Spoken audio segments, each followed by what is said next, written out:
নমস্কার বন্ধুরা, আজকের রেসিপি নরম তুলতুলে রাঙালুর মালপোয়া। মালপোয়া খেতে আমরা সবাই ভালোবাসি, আর এই মালপোয়া আমাদেরকে মেলা থেকে হোক বা দোকান থেকে অনেক বেশি দাম দিয়ে কিনতে হয়, কিন্তু বাড়িতে থাকা রাঙালু দিয়েই খুব সহজে এই মালপোয়া বানিয়ে নেওয়া যায়। আর এতটাই নরম তুলতুলে রসালো হয় যে মুখে দিলেই মিলিয়ে যাবে।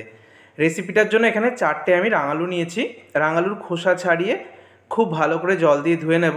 তো রাঙালুর খোসা ছাড়িয়ে দেখো জল দিয়ে ভালো করে ধুয়ে নিয়ে এরকম ছোটো ছোটো করে টুকরো করে নিয়েছি। এবার এগুলোকে সিদ্ধ করতে হবে। তো আগে থেকে আমি জল গরম হতে বসিয়ে দিয়েছিলাম, জলটা ফুটে উঠেছে, তখন রাঙালুগুলো আমি সিদ্ধ হতে দিলাম। রাঙালু সিদ্ধ হতে বেশি সময় লাগে না, রাঙালুটা সিদ্ধ হতে দিয়ে ব্যাটারটা করে নেব। তো তার আগে আমি হাফ কাপ মতো এখানে সুজি নিয়েছি।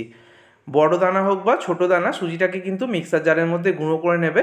তো এখানে আমি হাফ কাপ সুজিকে খুব ভালো করে মিক্সার জারের মধ্যে ঘুরিয়ে গুঁড়ো করে নিলাম। তারপর একটা বড় মিক্সার জারের মধ্যে ওই গুঁড়ো করে নেওয়া সুজিটা নিয়ে নিয়েছি। এবার নিয়েছি আমি হাফ কাপ মতো চিনি। মিষ্টিটা অবশ্যই তোমরা কমিয়ে নিতে পারো অথবা একটু বাড়িয়ে নিতে পারো, তবে হাফ কাপটাই আমার ঠিকঠাক মনে হয়েছে। আর চিনির মধ্যে অল্প আমি এলাচের দানা দিয়ে চিনির সাথে খুব ভালো করে গুঁড়ো করে নিলাম। তাহলে হাফ কাপ সুজি, হাফ কাপ চিনি এখনও পর্যন্ত ব্যবহার করেছি। গুঁড়ো করে নেওয়া চিনিটা আমি আগে যে মিক্সার জারের মধ্যে সুজিটা রেখেছিলাম গুঁড়ো করা, তার মধ্যে দিয়ে দিলাম। এবার নিচ্ছি হাফ কাপ ময়দা, সবই আমি হাফ কাপ পরিমাণে নিচ্ছি। যদি বাড়িতে মেজারমেন্ট কাপ না থাকে তাহলে যে কোনো বাটি মাপ করে নিয়ে নেবে। আর এখানে আমি হাফ কাপের মতো দিয়ে দিলাম লিকুইড দুধ, হালকা গরম লিকুইড দুধ এখানে আমি দিয়ে দিয়েছি। নর্মাল তাপমাত্রা লিকুইড দুধ নিলেও কোনো অসুবিধা নেই। সব কিছুকে একসাথে ঘুরিয়ে নিলাম। মিশ্রণের ঘনত্বটা দেখিয়ে দিচ্ছি, দেখো খুব বেশি পাতলা করা যাবে না, আবার খুব বেশি ঘনও কিন্তু করা যাবে না, মিডিয়াম ঘনত্বের আমি করে নিয়েছি। এদিকে যে রাঙালুগুলো সিদ্ধ হতে বসিয়ে দিয়েছিলাম, সেই রাঙালুগুলো সিদ্ধ হয়ে যাওয়ার পর মিক্সার জারের মধ্যে নিয়ে খুব ভালো করে ঘুরিয়ে আমি রাঙালুর একটা স্মুথ পেস্ট করে নিলাম। দেখো রাঙালুর কিন্তু খুব সুন্দরভাবে একটা পেস্ট তৈরি করা হয়ে গেছে। এবারে রাঙালুর পেস্টটা আমি দিয়ে দেব আগে থেকে যে ব্যাটারটা বানিয়ে রেখেছি সেই ব্যাটারের মধ্যে। চাইলে তোমরা ব্যাটারের মধ্যে দিয়ে রাঙালুগুলোকে একসাথে পেস্ট করতে পারো, আমি আলাদা করে করলাম। এখানে ভেজে রাখা মৌরি একটু গুঁড়ো করে নিয়েছি, সেটা দিয়ে দিলাম। আর 2 চামচ দিয়ে দেবো গুঁড়ো করা নারকেল বা ডেসিকেটেড কোকোনাট পাউডার। এখানে ফ্রেশ নারকেল কোড়াও ব্যবহার করতে পারবে। সব কিছুকে খুব ভালো করে আবারও ঘুরিয়ে নিলাম। ব্যাটারটা কিন্তু আমার একদম রেডি। এবার একটা বোলের মধ্যে ব্যাটারটাকে ঢেলে নেব। এখানে চাইলে তোমরা খুব সামান্য পরিমাণ লবণের ব্যবহার করতে পারো, আমি লবণের ব্যবহার করলাম না।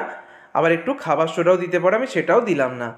এদিকে আমি যে তেল গরম হতে বসিয়ে দিচ্ছি কড়াইয়ের মধ্যে, তার মধ্যে একটা ছোট পাত্র এরকম দিয়ে দিলাম। পাত্রটা এরকম তেলের সাথে খুব ভালো করে গরম করে নিতে হবে, একদম হাই ফ্লেমে খুব ভালো করে গরম করে নিয়েছি পাত্রটাকে।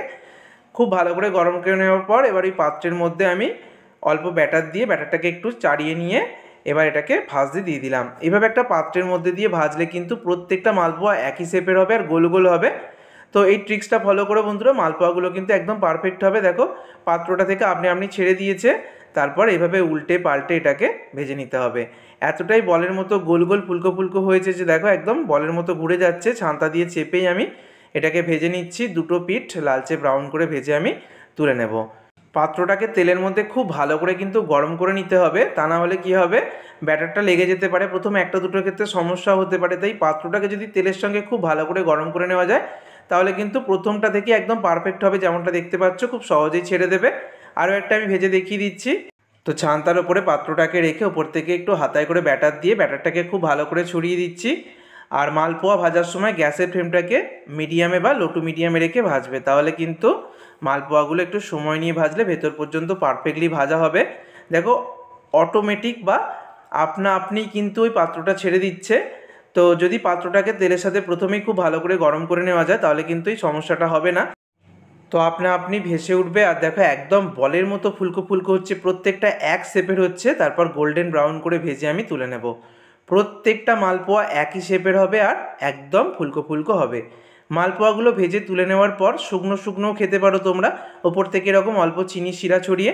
আবার চিনির শিরা তৈরি করে একদম গরম চিনি শিরার মধ্যেও কিন্তু একদম ভেজে রাখা গরম গরম মালপোয়া দিয়ে কিন্তু কিছুক্ষণ মানে 10 থেকে 15 মিনিট রেখে দিতে পারো, তাহলে কিন্তু সুন্দরভাবে রস টেনে নেবে।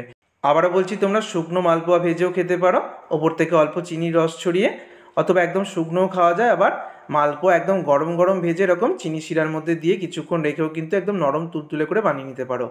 তো আমি হাফ কাপ চিনি আর হাফ কাপ জল দিয়ে একটা শিরা বানিয়ে রেখে দিয়েছিলাম, তার মধ্যে কিছু মালপোয়া দিয়ে একদম নরম তুলতুলে করে নিয়েছি। আর কিছু মালপোয়া একদম শুকনো রেখেছি, ওপর থেকে অল্প চিনির শিরা ছড়িয়ে নিয়েছি।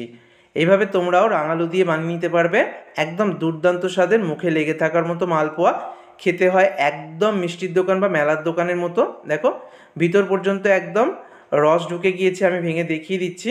একদম নরম তুলতুলে, মুখে দিলে মিলিয়ে যাবে, আর অপূর্ব খেতে হয়। রাঙালুর পান্তুয়া যেরকম হয় সেরকম রাঙালুর তৈরি মালপোয়া কিন্তু দুর্দান্ত খেতে হয়। একবার হলেও বাড়িতে ট্রাই করো। ভিডিওটা ভালো লাগলে বন্ধুদের মধ্যে অনেক অনেক শেয়ার করার রিকোয়েস্ট রইল। সকলে সুস্থ থেকো, সাবধানে থেকো। ভিডিওটা দেখার জন্য ধন্যবাদ।